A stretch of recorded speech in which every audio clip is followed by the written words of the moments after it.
That's St. Thomas. All right, in this video, I'm gonna go through the Virgin Islands National Park. We are on a Norwegian cruise. We took the excursion from St. Thomas, a little ferry boat, to St. John. I'm gonna talk a little bit about the island, what to expect, and then we'll jump into some more details. So the first thing you should know is that St. Thomas is not part of the national park. St. John is. St. John is approximately 60% all national park. All right, I'm moving inside because it's actually getting a bit loud out there. They're trying to get the rest of the people back on the ship before we depart. So as I was saying, St. John is about 60% national park. It is not a small coastal park. Most of the park is protected with beaches, reefs, forests, and I'll leave more info in the description, but if you want to learn a bit more, why is it 60%?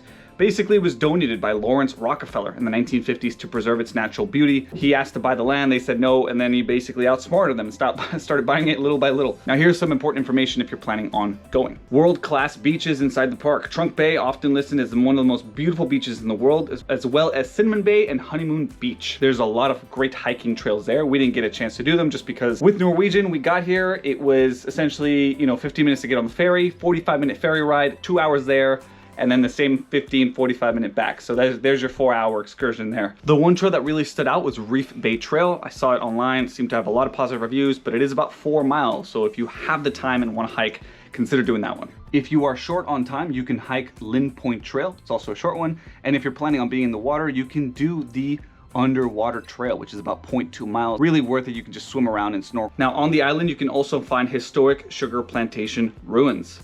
Obviously, snorkeling, marine life is a big thing here. 5,500 acres of underwater coral reefs.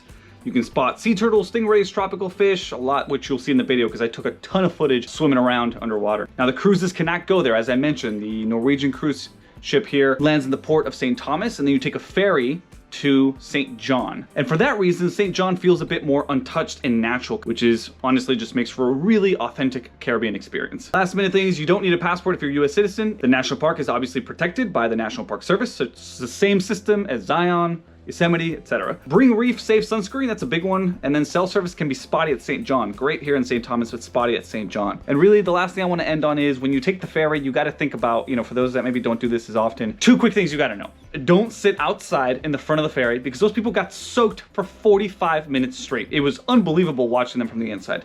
The second piece is make sure you take some non-drowsy Dramamine if you get a little bit seasick. The boat, there's some movement here, but on that ferry today, we were hitting waves. And I don't get very seasick, but so many people around me started throwing up. The noises and stuff started to make me feel queasy. My recommendation to you is to sit at the back of the boat, at the very, very back of the boat, either looking back or forward, however you feel more comfortable. You won't get wet, you'll be breathing in some fresh air, and hopefully you'll have a better experience. I'm so glad I got to check off another national park off my list. Virgin Islands, so beautiful. In Trunk Bay, swim around, swim to the west of Trunk Cay, which is what it's called. It's like a little rock island formation.